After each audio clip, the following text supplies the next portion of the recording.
everybody, and welcome to another episode of Agrarian Skies.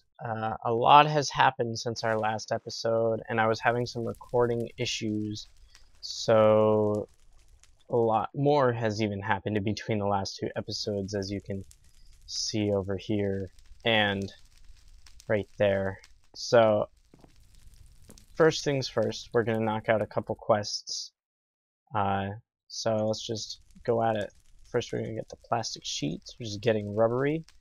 I managed to get a rubber tree sapling seed after sifting an insane amount of dirt. That'll be for later.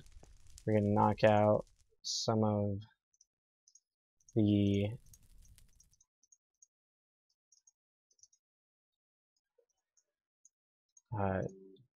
cooking quests here. In Hell's Kitchen, we're just gonna knock out that cooking channel first quest. And the mixing bowl right here. Claim that reward. Oop. I guess we made apple juice before. So we got that quest done. We're going to do the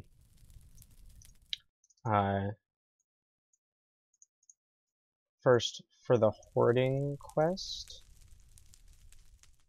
I need another chest for that. Let's grab one out of here. I have one, yep. So we will get, what else do I need for that? For the hoarding. Structural Mark 1 fair, or that's that. And that's a storage upgrade, and then we need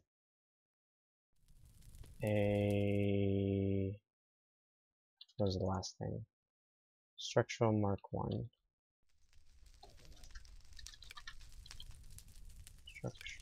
Let's just do Mark 1. There we go. I need some fences. Thought I had everything in there. Must have thrown them in the wrong place. There they are. Some fences. And I'm gonna need some more wood.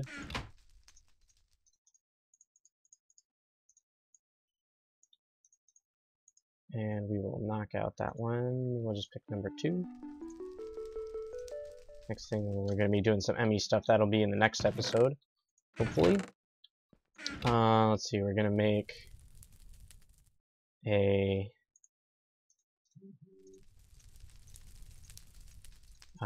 tank for the fluid storage.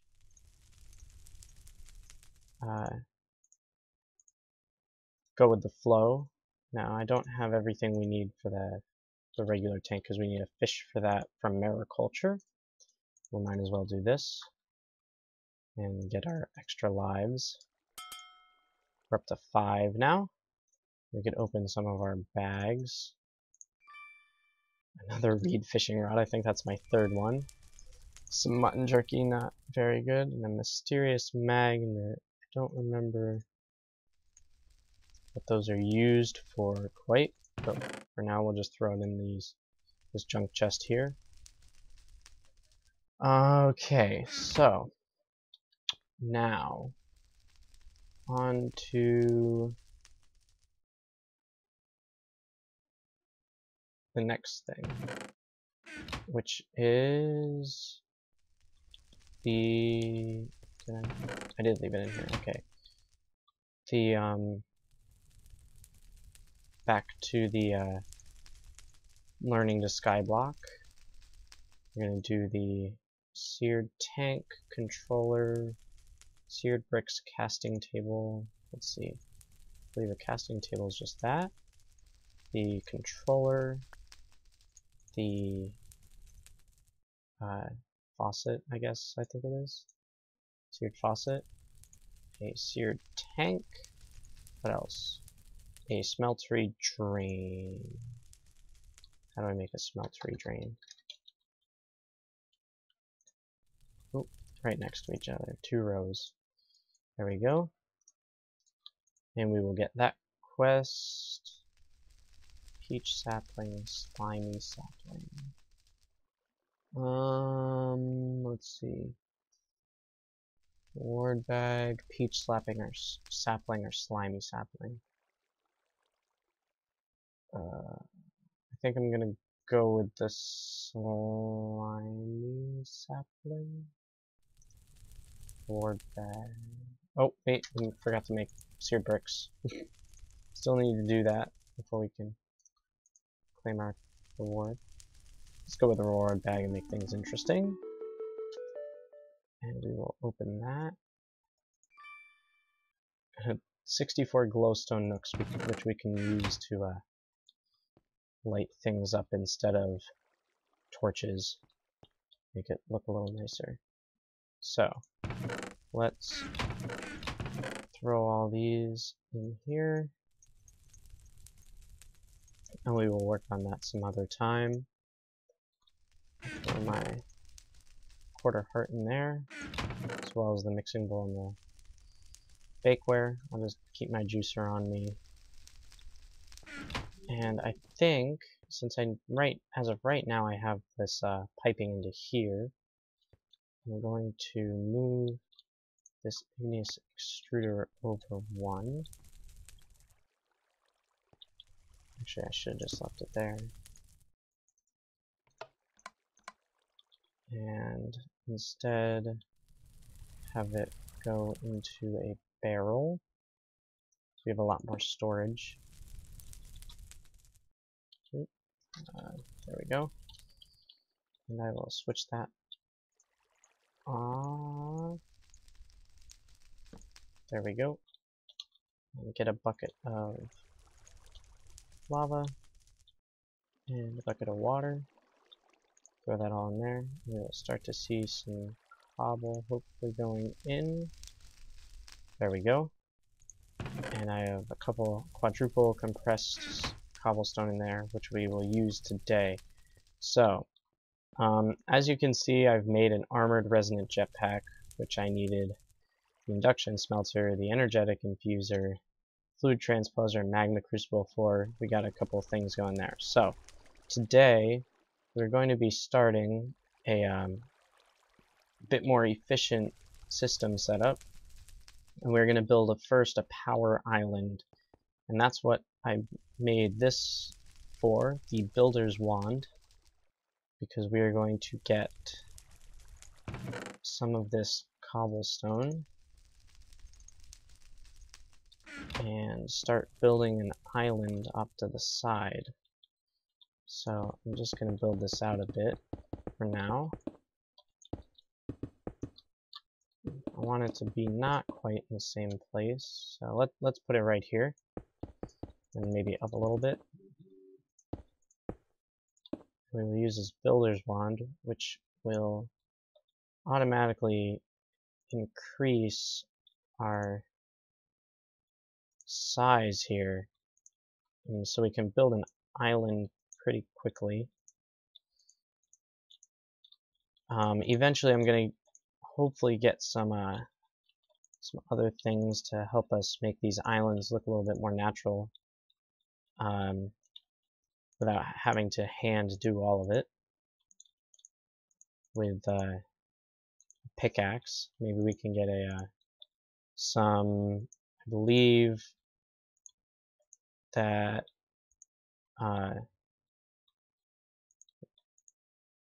not Tinker's Construct, that Thaumcraft with the Silverwood wand, you could get some cool stuff going. I think we're going to do a little bit by hand here and just increase our distance out. Get a nice flat area going. I think I'm gonna work on getting this island built, and I will be right back. Okay, I built a little bit of a base island here, and the one thing that I want to do with with these islands is do it kind of as a clash of natural terraforming and organic structure and some more mechanical stuff, like we're going to be building all of these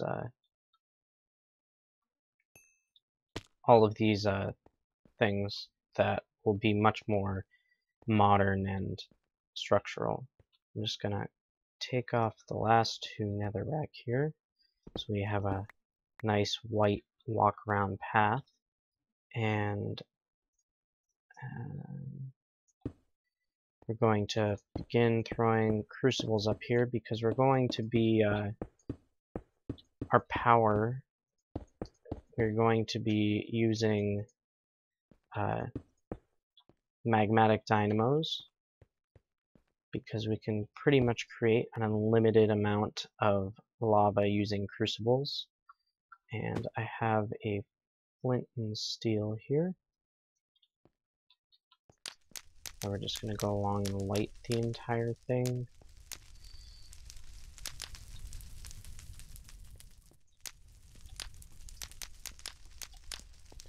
There we go. And these will produce 0.3 millibuckets per tick lava.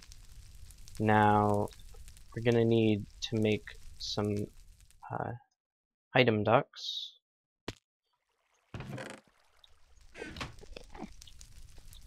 Oops.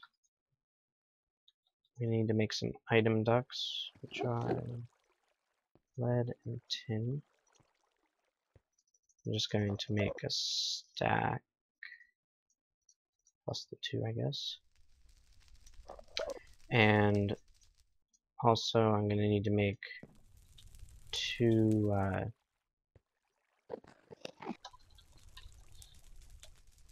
igneous extruders. Initially I'm going to start with 2. I don't know how many we're going to need exactly. But I believe it will probably be between, it'll be either 2 or 4 that we'll need for that. So 2 of those. Let's see, I need 2 pistons.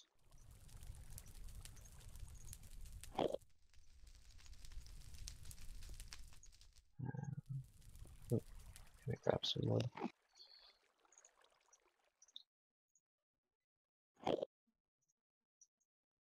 Two pistons, pneumatic servos, which I know I have 2 of.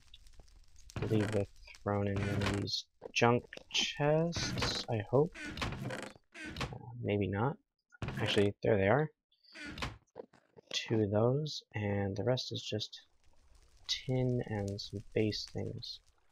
So let's throw that up there, and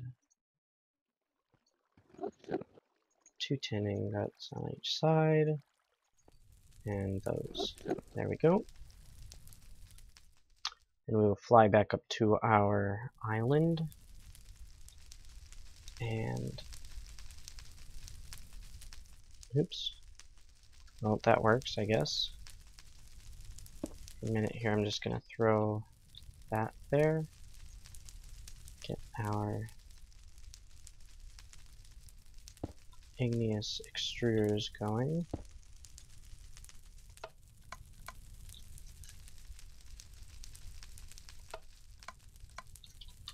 And get the water and lava for those.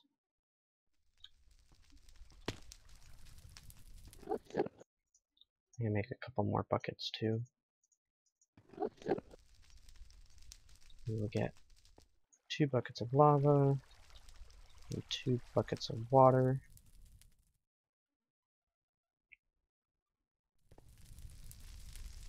Oop.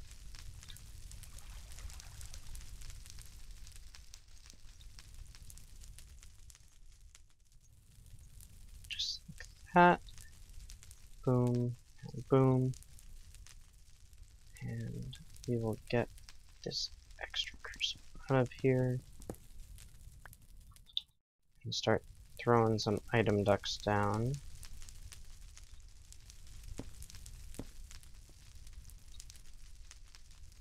First we'll reverse this.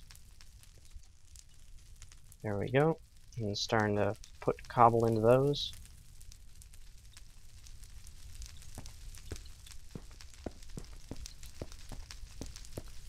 Oop.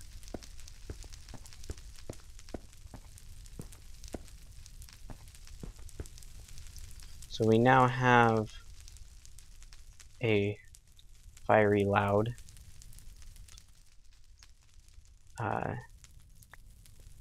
source, unlimited source of lava that will be produced using this. Now, I'm going to watch this for just a minute and be right back and get some other supplies that we're going to need. And make sure and see if we're going to need some more igneous extruders or not. So I will be right back. Hello everybody, we are back, and I made a little upgrade to our system that I will show you in a moment. Right now I am installing the pneumatic servos that we need to pull the lava out of the crucibles,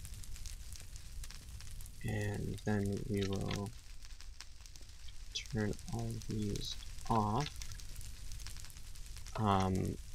But I doubled the size of our current system of lava production to include 48 magma crucibles as opposed to 24, and at that rate we will be able to run 32 magmatic dynamos consistently.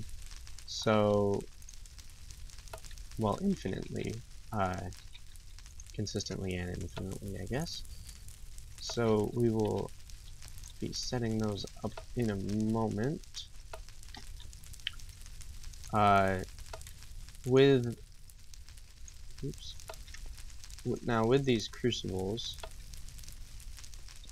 I was having trouble figuring out why they weren't filling up with cobble.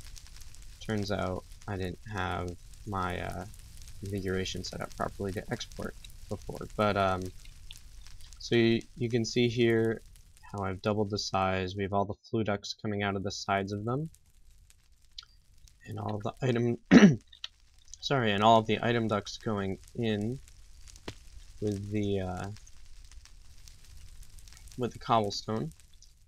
So I'm gonna run over here real quick and grab all of our dynamos, and I also have some energy conduits that we're going to use. So 1, 2, 3, 4, 5, 6, 7, 8, 9, 10, 11. Actually, I think I'm going to change my mind a little bit on this. We're gonna put the wall of a building here, and we're gonna make a tower for all of our energy. So for now I'm just gonna rough it in with some netherrack and I'll replace it later. But I guess I'm gonna put the building one right about there, I guess. Then run. Now the energy conduit's gonna be in the middle. So the fluid ducts will be, no, one more over. Fluid ducts will be here.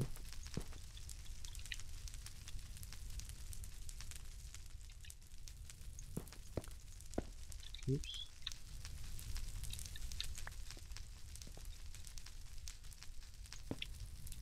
And the energy conduit will be in the middle of it. Okay. So I'm gonna need now to build up a little bit for the start. I always like to leave 2 blocks of gap so that I can walk underneath everything. Let's see, I think we had 19, so we'll go down to 13 for 3. Inventory, it should be 16. And then run all of our fluid ducts up.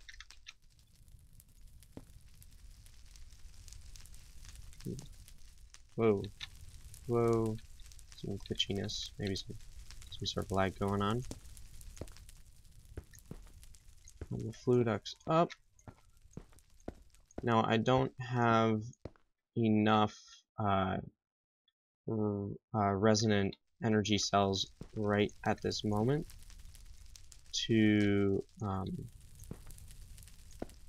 build the energy storage, which I'm just going to put right next to it here. But I will do that. I will do that off camera and show it to you before we do the next episode. It won't be too complicated. It's just going to be basically the energy conduit running over into a bunch of storage, or into a bunch of energy storage cells, so that they can so that we can keep a surplus of energy and not have to just produce at the rates that we will be using. So all these are starting to get powered. Now the nice thing is, even though these are going to be running and will max out their internal storage, and they won't will be essentially wasting some energy. I don't have to worry about it really, because these will infinitely be filled with cobblestone and be producing lava at a rate that it won't make a difference. See, all these are at 4,000. We'll be producing more than that. You don't need to worry about that. So with these, we have 32 of them, and they all produce at 80. Well, they will eventually. Why? Oh, it must be producing less because it's running out of storage. I don't know if that's the case with these, but they will then, since we're running 32 of them, and normally they'll run at 80 RF per tick, we'll be producing 2,560 RF per tick, which will allow for the most efficient use of our power initially. So, thank you for watching, everybody. I will see you in the next episode. Leave a like if you enjoyed.